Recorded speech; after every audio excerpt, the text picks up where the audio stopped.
Sprint Vector review for the PlayStation VR. Let's begin!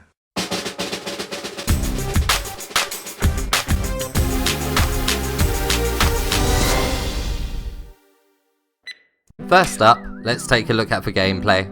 This is a racing game where you must sprint to the finish line. Running is incredibly easy to do, as you must raise one arm in front of you whilst holding the T button on the move controller, and then bring it back down to your side. When you bring it back down to your side, you must release the T button. Having to release the T button really makes each arm motion more impactful, and you will get into the rhythm straight away. It's incredibly natural and fluid. You can slightly change your direction by turning your actual body, but you can also angle turn by pressing a button. This is not the only movement you will be doing in this game, and there is quite a lot to remember. You can duck to avoid incoming obstacles, which is very responsive, and it needs to be considering how fast you are travelling. You can brake by holding two buttons in and can also brake in midair, which slams you towards the ground. This really gets your heart racing, especially when you narrowly miss obstacles on your way down. You can grab and slide along beams. This feels great and is actually one of my favourite moves, as it gives you time to look down and take in your surroundings. You can climb and launch yourself up walls, which is very thrilling when you get the launch pad just about right and land on top of a wall and then continue to sprint away. You can double jump.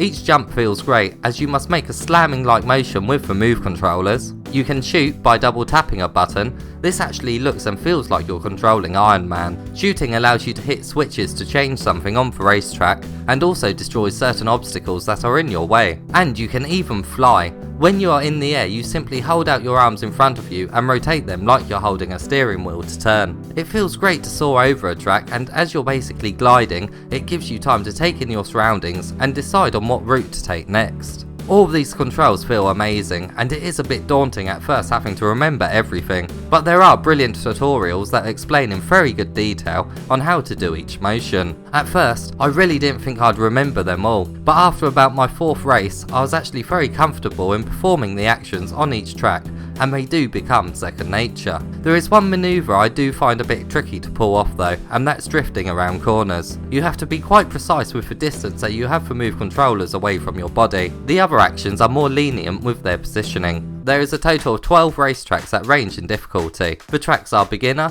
intermediate and advanced. As the tracks increase in difficulty, more obstacles to avoid appear on the tracks, such as rotating firewalls and boulders.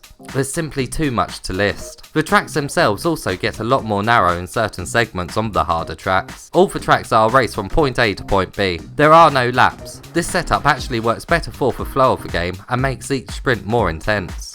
There is plenty of different routes that you can take on each track, and it will take quite a lot of replays to find the quickest line. To entice you to get a better time on each one, there is friend and global leaderboards for each racetrack. It is possible to get stuck in the environment, but you can teleport back to the nearest checkpoint by pressing a button on your menu that you can bring up at any time. I didn't get stuck that many times though when I was playing. You can turn a few options on or off to customize a race to your liking, such as enabling or disabling weapon pickups. The weapons are very similar to the ones found in games like Mario Kart, such as homing missiles and mines. They really do add to the intensity of the game and add another obstacle you must try and avoid. You can race against AI or play online against real people. The AI does a decent job, but they did get stuck on walls a couple of times, which resulted me in winning the race. The online mode is where the real competition is, and it really is so much fun. You'll most probably try harder to win online, as each race becomes more personal and hitting an opponent with a weapon is a lot more satisfying. You can play online with random people or with friends in a private match. The game does include quite a few characters that you can race as.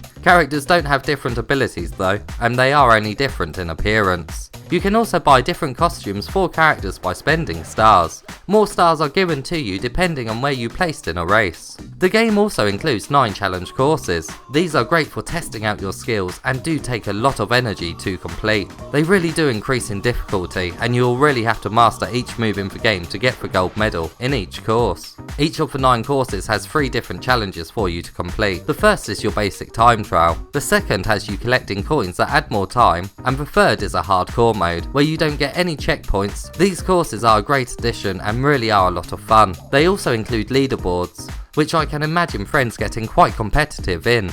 And now let's take a look at how immersive this game is. Although you are travelling fast, you always have a very good understanding of where you are in the world thanks to the depth. The track ahead of you can be quite blurry, but most of the time you will be focusing on what's just in front of you, as there is normally a lot of obstacles that you must avoid. If you hit an obstacle, it really is your own fault. The depth is at its best when you are climbing a wall. It really is right there in front of you, and the hand ledges really pop out. You really are completely immersed in this game, and it's really thanks to all the different motions you will be doing with the Move controllers. The vibration coming from each motion you perform is incredible, and goes a very long way to immerse you. Like when one Move controller rumbles as you're dangling from a beam, or when a blast of rumble comes from when you shoot a weapon. The rumble in this game is done exceptionally well. The sense of speed is amazing. After a few good arm movements you really do pick up the pace, and it does encourage you to keep going, even if you're starting to get tired. The main menu can be looked at on a screen in the background or right in front of you on a screen. Both of the screens' text is very easily readable and you won't have any trouble navigating your way around. The tracks are all very different visually, and it really does help to remind you what obstacles are coming up in each track. In one level, toxic rain splashes on the ground all around you, and in another, snow has fallen over a village. They are all quite distinct from one another and are all very colourful. Each of the characters you embody all have different hand models. It makes your chosen character feel more personal, especially as different colours are seen on their models depending on what costume you have chosen for them. Your hands appear very crisp and sharp, but when you're racing, they'll be a bit of a blur, as you'll be waving your arms around all over the place. The voiceovers are very well done, and as well as hearing them in the menus, you will hear them in the races. The comedy is very cheesy, and the voiceovers are very reminiscent of a Saturday morning cartoon. Welcome one and all to the Sprint Vector Championship Intergalactica! Zip up that hazmat suit, we're heading to the industrial food production world of All Good. This whole planet is owned by the Super Healthy Baby Food Company. I'm a super healthy baby food baby, and look how I turned out. The music is very good and is appropriately very fast paced, which urges you to keep moving.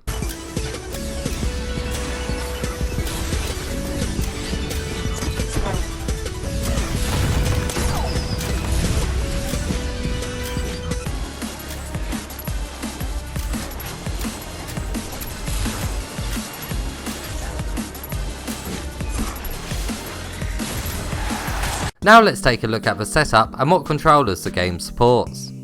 I played this game in a standing position just over 2 meters away from the camera. The head tracking was perfect and the game did not make me motion sick. You obviously do need to stand for this game, and you do need quite a lot of space around you, as your arms will be flying around in every direction. This game requires 2 Move controllers to play. The other controllers are not supported. The Move controllers are very well tracked overall, but you may find the drifting a bit difficult to perform from time to time. Now let's take a look at the length of the game and what trophies come with it. If you just play through the tutorials and each single player race once, it will take around an hour and 25 minutes, and then you have the challenge maps. To complete all of the maps time trial mode it took me around 40 minutes, but then you have the other 2 modes for each map, so you have to at least triple that time if you're going to play them too. And that doesn't include getting the gold medals. However, racing games are meant to be played over and over again to get better at each track, and the multiplayer should keep you coming back for more in the future. If that's not enough to keep you busy, achieving all the trophies will take a very long time. In total there are 50 trophies that can be achieved.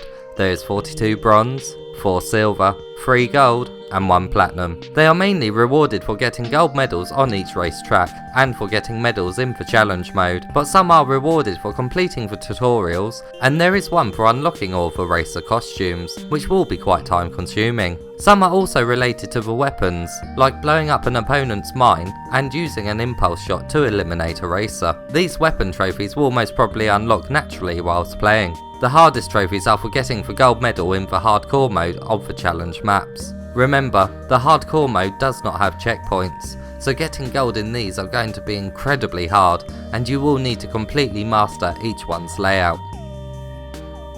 And now it's time for the verdict. It really is amazing how many different movements you pull off with the Move controllers in this game, and they all feel amazing. It really is one of them games where even though your body aches, you still want to participate in just one more race. At the beginning, there certainly is a lot of moves to remember, but after each new race, you really do get better and everything just falls into place. You start to do the movements so naturally and they all just work, which makes the task of getting better at the game very fair and rewarding. There really will be no excuse for bad movement controls in PSVR games from now on, after what the developers have achieved with Sprint Vector. If you don't mind a workout whilst playing PSVR games, this game is simply a must-own for PSVR, and I really do think it is the best competitive online game currently available on the system. It's very cheap for the amount of content, and there really is hours upon hours of replayability. To put it simply, you haven't experienced a thrill like this one yet on the PlayStation VR. It combines running, flying, climbing, dodging, weapons, and more into a free-flowing game. This should absolutely be at the top of your virtual reality to-do list.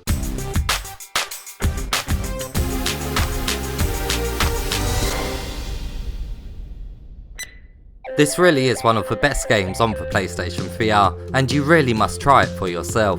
As always, if you found this review helpful, please give it a thumbs up and subscribe for more PlayStation VR content.